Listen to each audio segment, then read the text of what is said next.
Hi, welcome to another edition of Shabbat Lounge.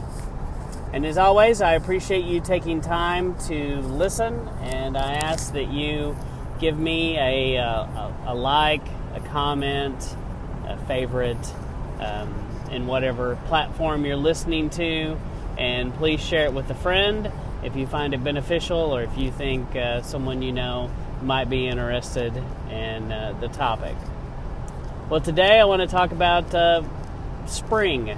You know, today I'm driving around on a blustery, cold 1st of March day.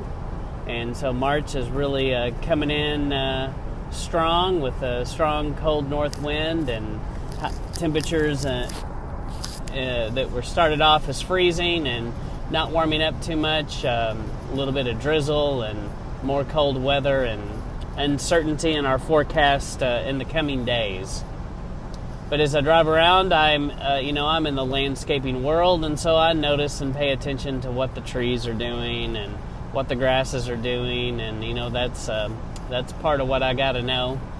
And you can begin to see the signs of life are everywhere. The trees are beginning to, in our part of the world, many of the trees are beginning to start to bud. The oak trees and things, they're still a ways away from leafing out, but you can tell that they are beginning the process of the first thing they do is they put out tassels, and then our cars get covered in yellow pollen for months, and we sneeze. You can tell that that's beginning to start, and then some of the other trees that come out earlier, they're already starting to begin to green up. And so you can see it. It's in the air. People are asking. People are wanting to get out and plant. Our phones are ringing at work, especially as we have more and more sunny days and warm temperatures, which we're having more sunny days than cloudy, dreary days. But as I say that, this is a cloudy, dreary, cold day. So it's like, but you can tell in the cycle of life and the cycle of nature that things are wanting to begin to grow. I've noticed many of the native perennial plants, they're starting to grow again. And you see growth at the base of those plants, and it's that time of year. It's what happens. And the light begins to change this time of year. We get more daylight hours. The chickens start laying eggs again. There's just more warmth that is occurring. There's more sunlight shining, and every day the days are getting a little bit longer, and you can see this natural progression towards springtime. And you can see the light at the end of the tunnel that winter is about, is going to come to an end sooner than later. That's the good news. But saying all that, without going into too many more details about what I see happening, it makes so much sense that springtime would be the beginning of our calendar, because that's when it begins to grow. Now, that's springtime in the northern hemisphere.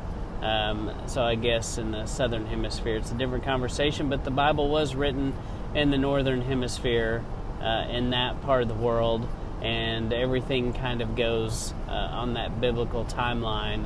And the spring is the beginning of the year. Now, there are some people that say it begins, there's a traditional time of year that it begins, and it's maybe like in the fall or something, but for all practical purposes, it makes sense that new life begins in the spring. And it makes sense with Passover being in that time frame that new life would begin near the springtime. And we're coming up on the first round of the spring feast.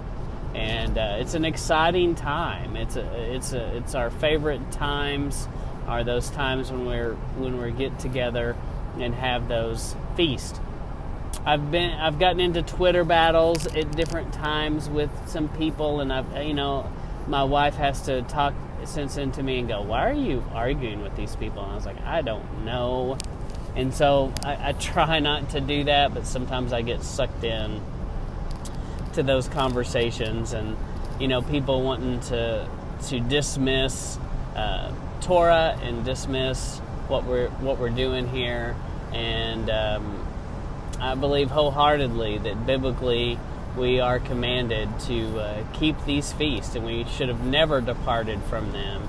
And, Easter is around the corner. You're going to start hearing a lot about Easter. I think I've already seen Easter candies and Easter things in the store. And if you've never researched it, you must research it. We live in a day and an age when you're keystrokes away from a wealth of information that will tell you all about Easter and its pagan roots, exactly when it began, who began it, who started it, and all the nasty details that you'll find. But look it up. See if that's right. Research it on your own. Just don't take my word for it, or someone else's, and certainly don't take what churches say about it or what the media says about it as the gospel truth. Do your own research. See if it is something we should take part of. So take this as a new beginning in our own life and a new beginning in your life.